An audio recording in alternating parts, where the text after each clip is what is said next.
Good morning, ladies and gentlemen. Welcome, I'm pleased to say, to part of Kirkcudbright's first and hopefully not the last food festival.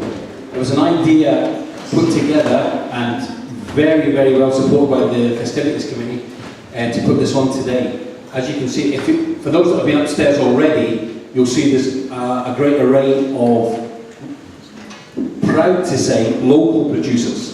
Every producer upstairs is from the Dumfries Galloway region, every one of them. As part of this, we have a demonstration later this afternoon, but the highlight, as far as I'm concerned, of the day will be the following competition. As you can see, I actually told them there would be nobody here, so this is why they all volunteered to do this. It will be, for all intents and purposes, although we're not actually allowed to use the words ready, steady, cook, but we're going away because that's what we're doing. What the general idea of this competition is going to be, there'll be 2 heats of 30 minutes, and in those 30 minutes, they have to produce 1 main course from the ingredients I'm going to give them, and a starter or sweet. But they have to come up with a main course, and to go with that, they have a starter and a sweet. It has to be completed within 30 minutes. They will be given basically 2 specific items, and we have, through various sponsors, from the fruit and veg from the Dalbeattie Allotment Society, they've given it the fruit and veg, and I have to mention the fact that Tesco's locally have also donated basically the basis for the larder, and we have various products obviously from the producers that we have. It will take place, they don't know, they familiarly, I actually told them I was going to tell them what was in the main course, that we get for the main courses, and they're all going to remind me to tell me that I haven't told them. So, and I haven't told them, so they genuinely don't know what the main courses are going to be.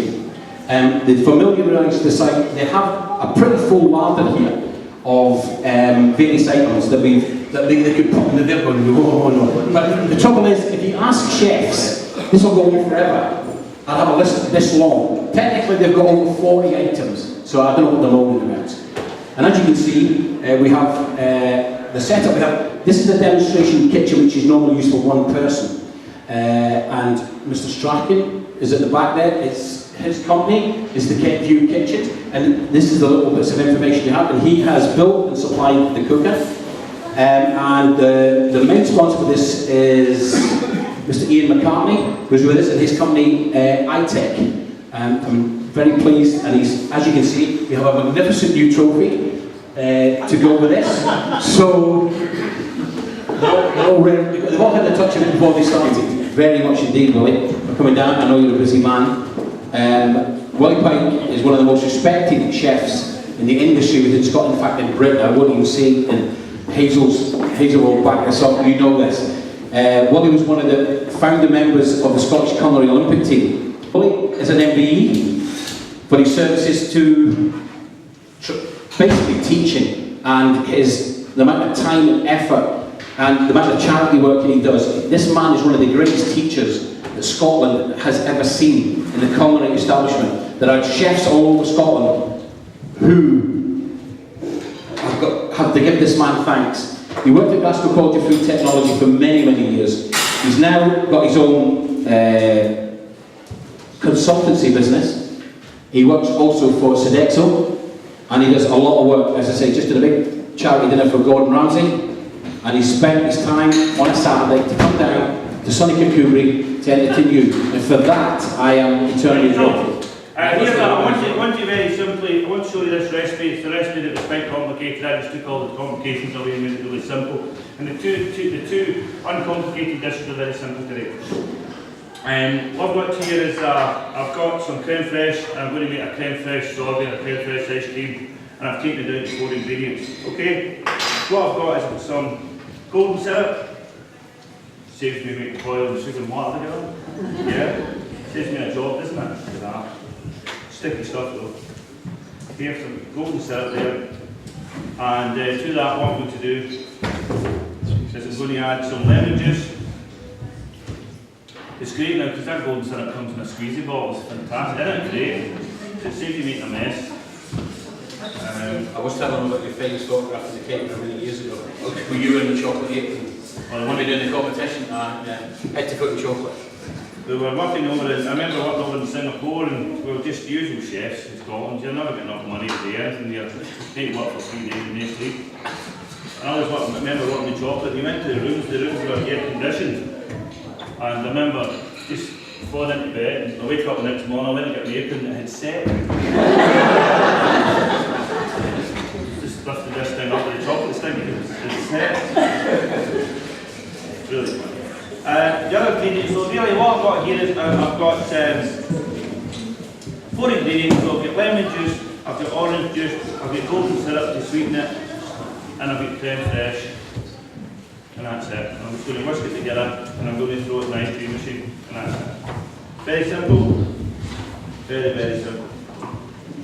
Come on, John, scoop that, please. I'll scoop that for me, thanks.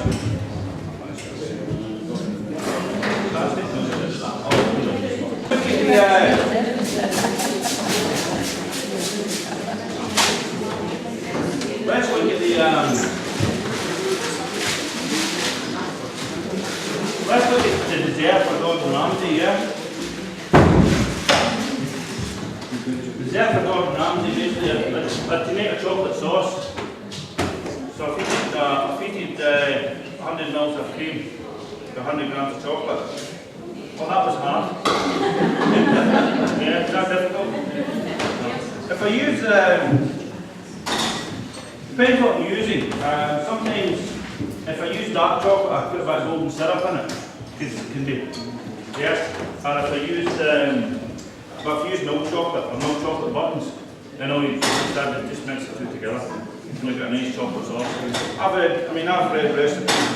We women came to me once and she said, "Well, I made this souffle, this chocolate sauce recipe out of Marco Pierre White's book, and you start off to making a caramel, and then you add the cream, and then you add the chocolate and all that. And it was terrible, because you burnt the caramel. So you've no chance once the caramel's burnt, right? Whereas all you do with this is mix the two together for a nice chocolate sauce.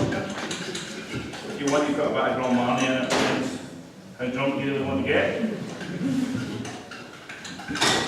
And if it's a wee bit too thick, you add a bit more, and if it's a wee bit thin, you add a wee bit more chocolate until you're happy. Oh, that's man. Okay. Chocolate sauce, mate. Thanks, yeah. That's sorry. Thanks. Very good. Thanks. Yes, now. So let's look at the Gordon Ramsay dish pot. 2 plates. This here.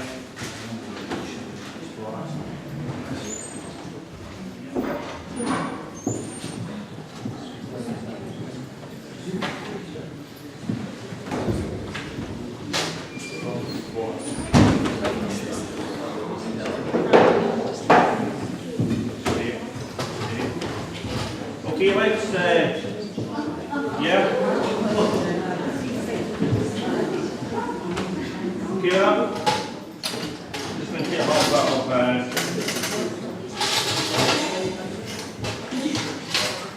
just going to take a small white chocolate. White chocolate.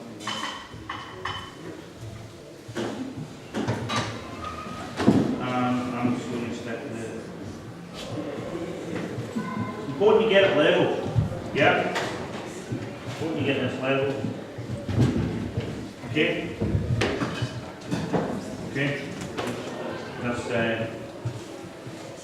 few more feet to taste, pass out the road.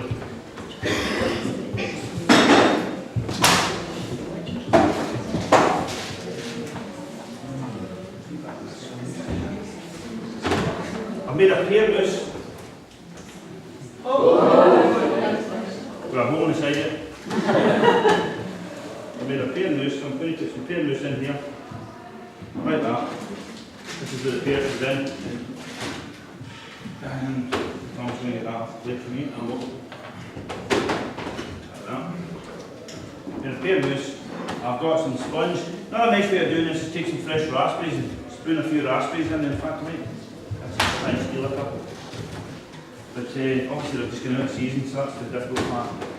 So if you actually grab a couple of raspberries, even some fruit, look at that idea. Just bang that right in the middle there, yeah. It's a nice idea, isn't it? I like chocolate sauce.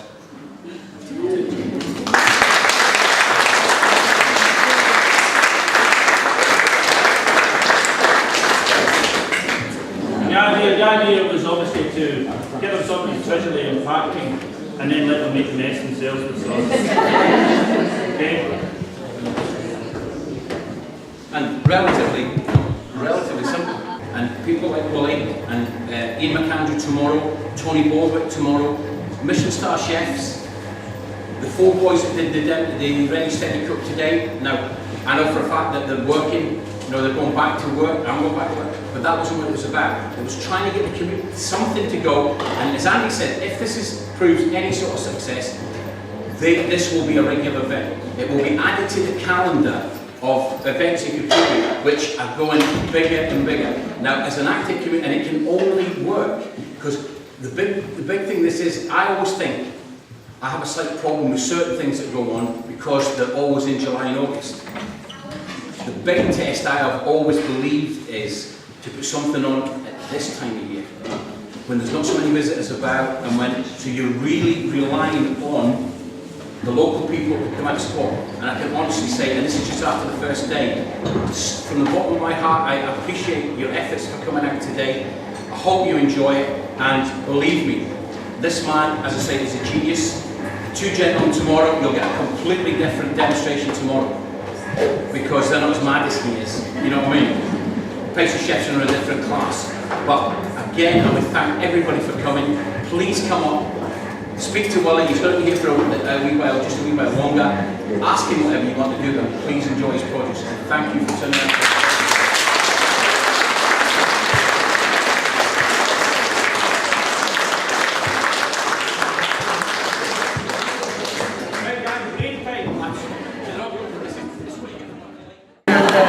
Would you like to try some ceviche?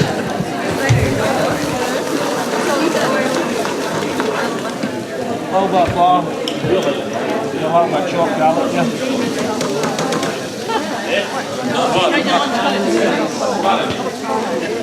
All that chopped plastic.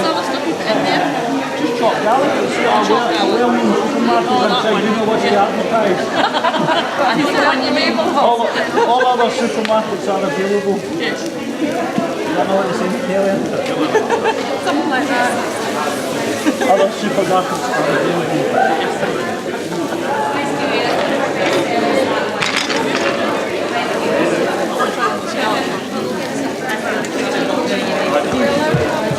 Of course you are, madam, that's why we're... You just... Have you got any cocktails right there?